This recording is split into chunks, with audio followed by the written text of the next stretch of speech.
구원의 목적이 천국을 우리가 가는 것인가 라는 그와 같은 질문을 한번 해보기를 원합니다. 천국이 공짜다 뭐 이런 말씀도 하고 그러시는데, 우리가 천국 가기 위해서 예수를 믿는가? 천국이, 가나안이 과연 구원의 목적지인가라는 것을 우리가 꼭 물어보셔야 됩니다. 왜냐하면 출애굽기 33장에 볼 것 같으면 하나님이 내가 네 아브라함과 그렇게 맺은 약속대로 내가 너희를 가나안 땅으로 올려 보낼 것이다. 반드시 들어가게 할 것이다. 이렇게 말씀하시고 뭐라 하냐면, 그러나 나는 너희와 함께 가지 않겠다.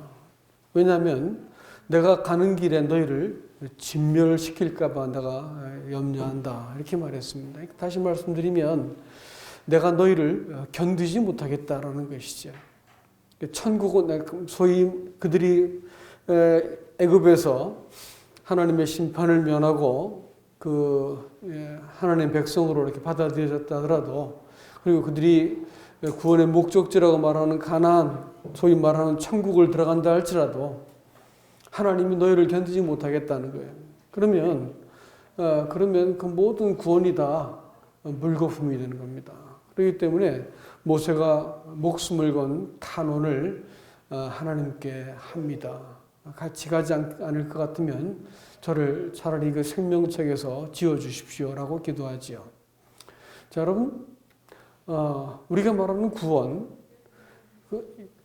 영생이라는 것이 무엇일까라는 것을 한번 새해 아침에 깊이 생각해 볼 수 있기를 원합니다.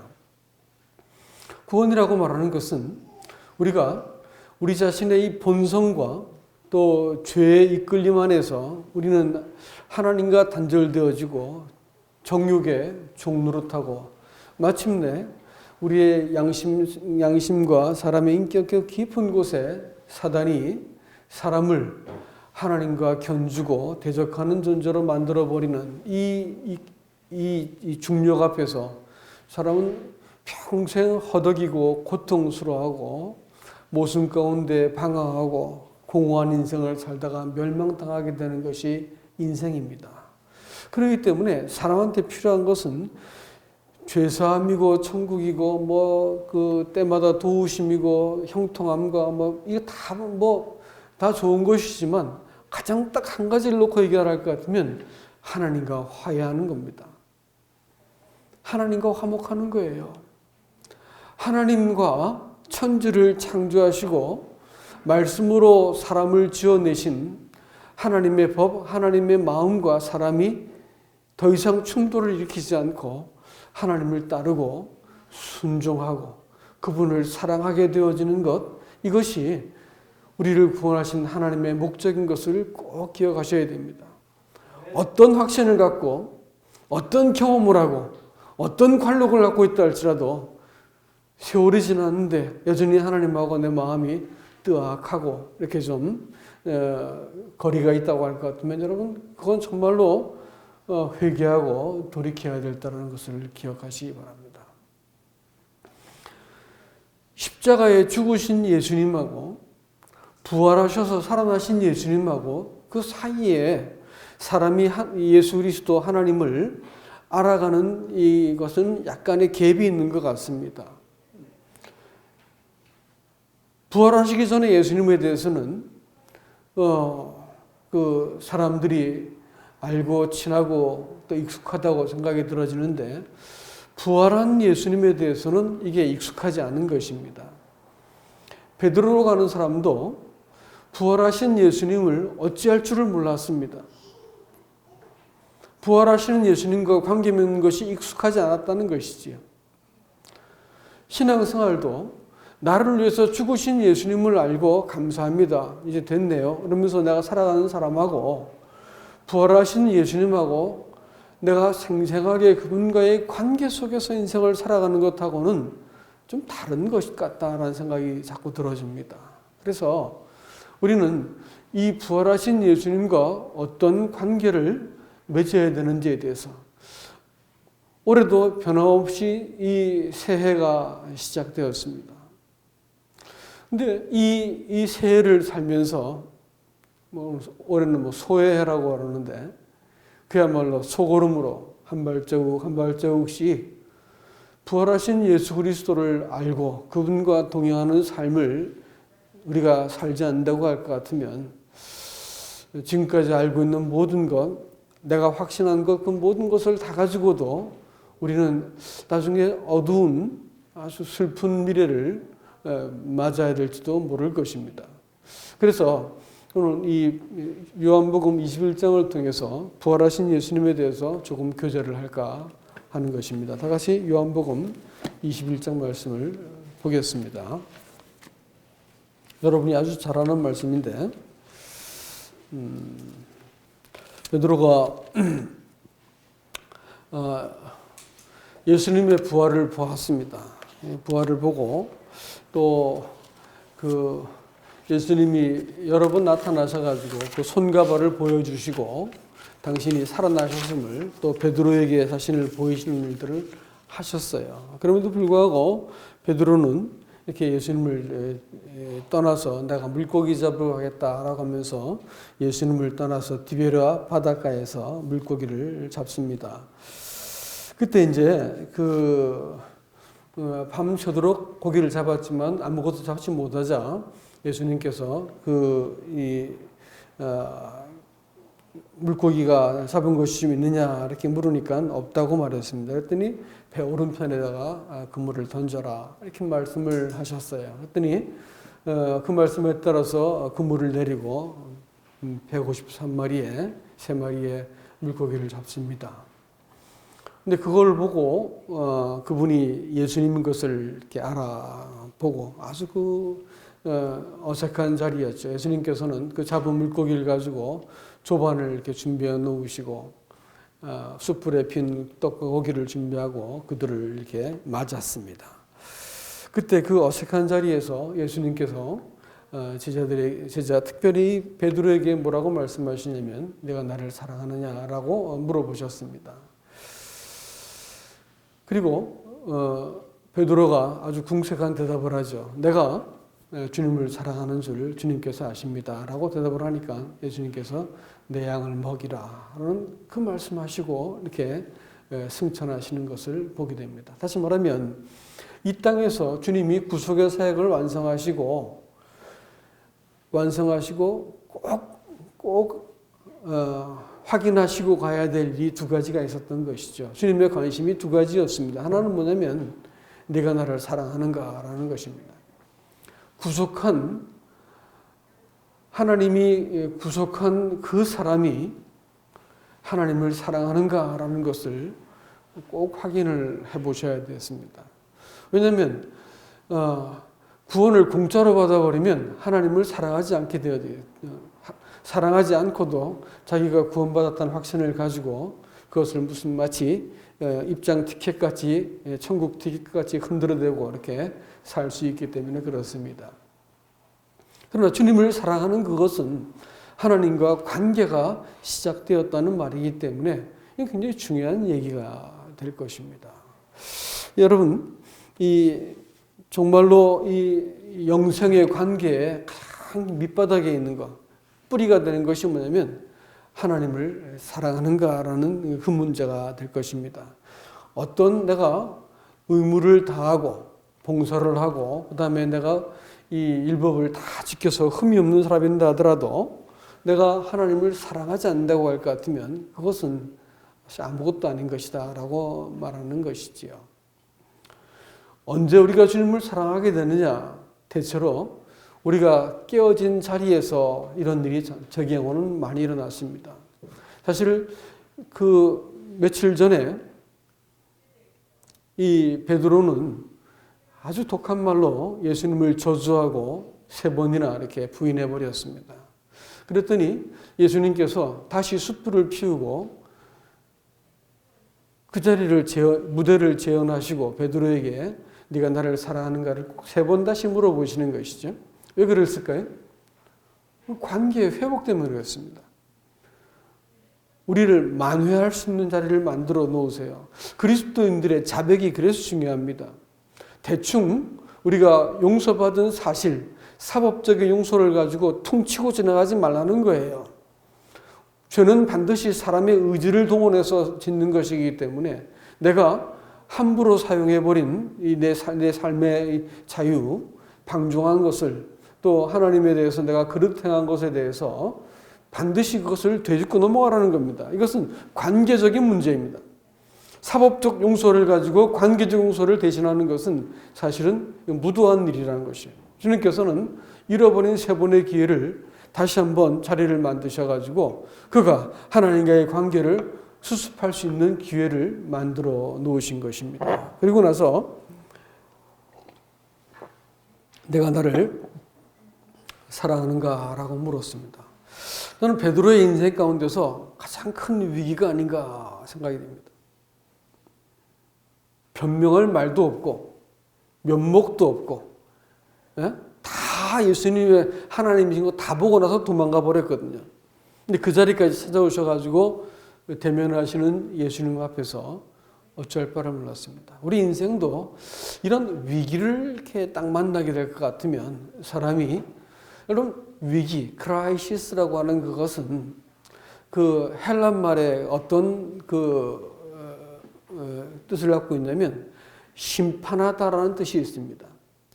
구별하다, 심판하다, 재판하다라는 뜻이 있습니다. 그러니까 위기를 딱 만나면 사람이 겉에 평소에 폼 잡고 표정 관리하고 품위를 유지하고 있다가 위기를 딱 만나면 홀랑 들켜버리는 거예요. 그 사람 속에 들어있는 것이 뭔지가 다 드러나 버린다는 것이에요.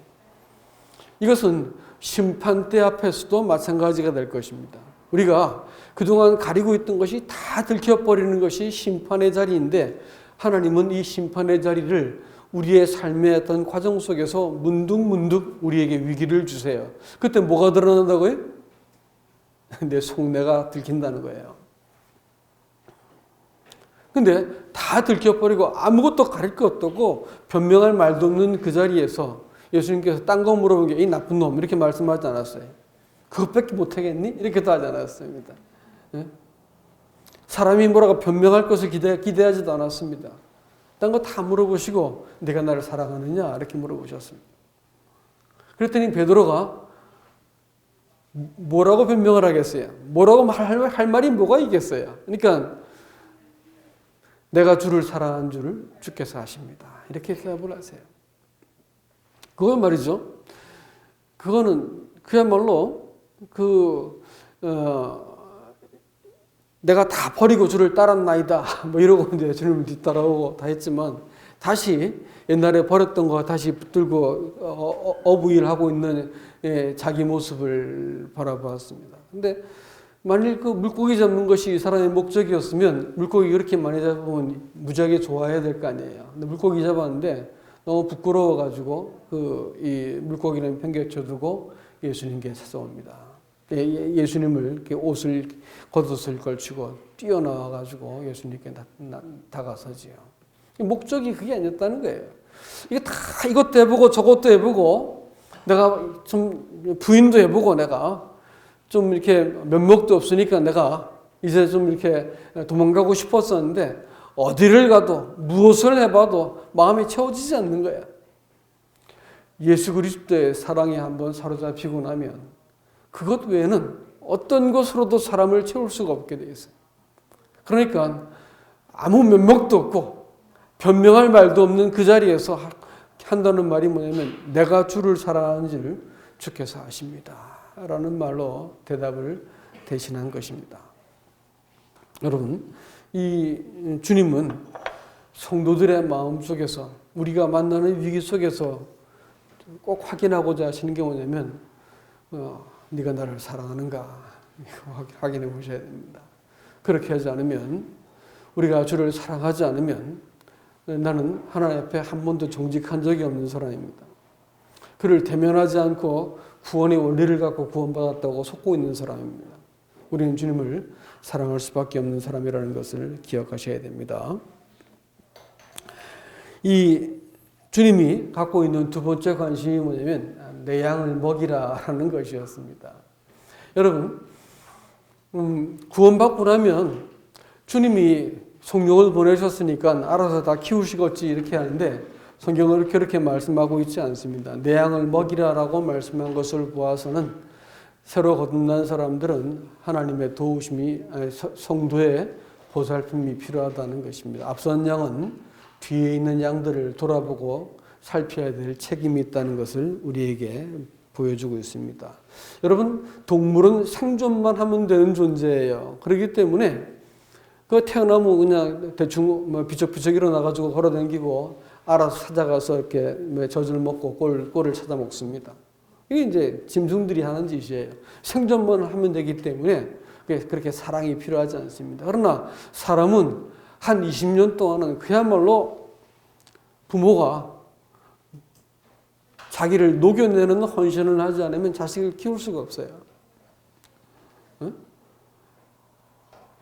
때로는 되바라진 자식을 받아내기 위해서 부모가 막 분노가 나고 속도 상하고 어쩔 바를 모르는데도 불구하고 자식을 그냥 이렇게 묵묵히 참으면서 견뎌내는 것도 해야 됩니다. 그렇게 해야만 자식이 한 20년쯤 되면 사람 굿이라는 거예요. 사람은 이 자식을 키우면서 비로소 자기를 온전히 쏟아내는 대상을 만나고 온전히 쏟아내고 나면 사람이 사람다워지는 거예요. 그러니까 자식을 키우지만 사실 누가 사람 되는 거예요? 애미하고 애비가 사람 되는 거예요. 자식 키우면서. 요즘 사람들은 결혼하면 자식한테 그렇게 몸 망가진다고 수유도 안 하려고 자식 키우기 싫어가지고 아이를 안 낳겠다라고 이런 이제 세상이 되고 말았습니다. 희생하기 싫다는 거예요. 헌신하고 싶지 않다는 거죠. 누군가를 한 번도 사랑해보지 않았으면 한 번도 사랑해보지 않은 인생은 쓸모없는 인생입니다. 하나님은 만일 복음이라고 하는 그것이 어떤 그 구원받는 비결을 전수해 주는 거랄 것 같으면 이렇게 구질구질한 방식으로 해서 안 전해도 됩니다. 복음은요, 한 사람에게 감흥되어지고 사로잡고 그 인격을 송두리째 변화시켜버려서 사랑하는 대상을 만난 사람이 그 예수를 다른 사람에게 전달하는 것이기 때문에 그 받는 사람들은 누굴 보는 거예요? 그 사람을 통해서 예수를 받게 만들어 놓았어요. 이게 구원의 방식입니다. 생육도 마찬가지예요. 자식이 왜 사랑스러울까요? 자기 닮은 자식이 나온 거예요, 세상에. 그래가지고 그 자식한테 자기를 녹여서 그냥 아이를 이렇게 키워내는 것이라고요. 그랬더니 그 아이는 생존하는 자식이 아니고 뜻을 가지고 자기를 닮은 이상과 그 자기 형상을 그대로 아이가 거기서 재현해내기 위한 자식을 만들어내기 때문에 그렇게 긴 세월 동안 자식에게 모든 것을 다 갖다 바치는 거예요. 그 자식을 키워내는 거 아닙니까? 교회도 마찬가지예요. 내 양을 먹이라 이렇게 말했을 때 형제와 자매가 자기보다 연약한 사람을 위해서 자기를 드리는 겁니다. 해산하는 수고를 한다고 갈라디아서 4장에서 바울은 그와 같이 우리들에게 말을 해주고 있습니다. 내가 너희를 위해서 너희 안에서 그리스도의 형상을 이루기까지 해산하는 수고를 한다라고 말하고 있습니다. 이것이 하나님이 지금도 생육하고 번성해가는 방식이기 때문에 이 방식을 포기할 수가 없는 거예요. 그래서 그 못나고 도망가고 변명하고 형편없는 인간을 우리 하나님께서 찾아가셔가지고 이 땅 지상의 최후의 일이 뭐였냐면 그 같은 인간을 찾아가셔가지고 네가 나를 사랑하느냐라고 되묻고 나서 정말 나를 사랑한다면 내 양을 먹여라 라고 부탁하고 있습니다. 그것이 하나님이 자기의 나라를 세워가고 자기의 집을 일으키는 방식이기 때문에 그렇습니다. 여러분, 아주 탁월한 왕을 한 사람, 나라를 그 대단한 나라를 세워가지고 복음을 전하게 만들었으면 더 쉽지 않았을까요? 대단한 정치가, 놀라운 어떤 이 재정적인 후원, 탁월한 어떤 프로그램, 이런 것들이 복음을 잘 전한다고요? 아니, 그런 거 그렇게 말하지 않았어요. 예수님께서 그런 거 마련하고 돌아가신 거 아니었어요. 아주 못난 인간들 12명 데려다가 그 인간들한테 자기의 사랑을 고스란히 다 보여주셨어요. 그리고 내 양을 먹여달라고 부탁했습니다. 여러분, 그 사람들에 의해서 하나님의 교회가 세워지기 시작했습니다. 똑같이 생긴 사람들이 재생되기 시작했어요. 우리 주님께서는 이 땅에서 그 마지막에 떠나실 때 다른 대안을 갖지 않았습니다. 오직 그 사람, 자기의 사랑과 통한, 자기의 마음 자기를 알고 그 사랑에 사로잡힌 사람, 그 제자라고 말하는 기꺼이 단 마음으로 예수님 사랑하게 되어진 제자 12를 남겨놓고 가셨어요. 다른 대안이 없었습니다. 그 사람들을 통해서 세상이 바뀔 것을 하나님께서는 기대하셨고 과연 그렇게 하셨습니다. 예수 믿는 사람들이 영혼들이 나를 속이고 또 내게 마음 아프게 하고 자기를 인정해 주지 않고 그것 때문에 속상해서 주님 섬기지 않는다고요? 성도들 섬기지 않는다고요? 그건 아직까지 철없는 소리 하고 있는 겁니다. 아직까지 예수 믿는 게 뭔지 잘 모르는 사람들이에요. 인생은, 짐을 지지 않은 인생은 책임이 없는 인생이고 싸구려 인생입니다. 아무 책임이 없어. 예? 이게 뭘까요? 애라는 소리입니다. 영혼들을 섬기고 돌아보는 이 일들은 하나님이 우리에게 맡기신 이 소중한 이 특권이면서 자기가 하실 일들을 나한테 이렇게 위임하신 그 같은 일입니다. 이 일들은 계속해서 우리가 우리 인생 속에서 확인하고 조정되어야 될 일인 것을 여러분 기억하시기 바랍니다. 창조의 완성이 뭔지 아세요? 주님께서 6일 동안 창조했지만 창조의 완성은 언제였어요? 제7일이었지 않습니까? 그렇죠? 안식이었습니다. 물질 세계를 다 공간을 만들어 놨는데 시간이 없으면 어떻게 할까요? 그건 아무것도 아닌 거예요. 시간은 이 공간, 물질을 누릴 수 있게 만들어 주신 것이죠. 근데 하나님께서 일곱째 날 안식을 하시면서 사랑과 더불어서 하나님은 첫날도 빛이라고 이름을 딱 짓고 나서 빛과 어둠을 나누시고 빛을 낮이라 하시고 어둠을 저녁이라 밤이라 하시고 나서 하루를 그 매듭을 지으셨다고요. 의미가 딱 부여되고 이름이 붙여지고 나니까 하루씩 이렇게 이 창조의 날이 매듭이 져졌어요. 그럼 일곱째 날 뭐 하신 걸까요? 지으신 사람과 더불어 하나님은 이 마음을 터놓고 주신 모든 일과 사명들을 그에게 하나하나 각인을 시키시고 마음을 하나님과 교류한 것이라고 저는 믿습니다. 그리스도인들이 받은 구원 가지고 그냥 이렇게 철없이 인생을 사는 게 아니고 순간순간 멈춰야 됩니다. 우리 하나님을 향해서 이렇게 나를 살펴보고 돌아봐야 되는 것입니다. 그러면서 내가 안식의 자리에서 하나님으로부터 내 삶을 이렇게 추슬러보고 의미를 다시 부여해보고 그로부터 궁극을 받아지고 또 방향을 다시 조정하고 이런 것들이 나타나야 되는 것입니다. 그래서 이 새해 아침에도 이와 같은 여러분께 이 기회를 갖기를 원하는 것입니다. 여러분, 베드로가 왜 주님이 이렇게 주셨던 이 일들을 그렇게 이 구속받은 십자가에 죽기 전에 부활하기 전에 예수를 알고 있던 이 베드로가 왜 이렇게 허둥대고 실수 연박이었고 인생을 이렇게 덤벙대고 살았느냐 이게요. 다른 데 이유가 있는 것이 아닙니다. 그것은 그 사람은 제일 먼저 예수님께서 네가 이것들보다 나를 더 사랑하느냐라고 되물어 보셨어요. 우리 인생이 주님하고 세상하고 내가 겸하여 사랑할 수 없다는 것은 아주 명백한 일입니다. 주님께서 이것들보다 네가 나를 더 사랑하느냐라고 이렇게 물어보신 그것은 우리가 우리 인생에서 깊숙이 다시 한번 생각해 봐야 됩니다. 막 치를 떨고 맹세하고 내가 주를 위해서 죽겠나이다 별소리를 다 해도 사실은 그것은 자기가 자기를 더 사랑했다는 것을 나중에 알게 됩니다.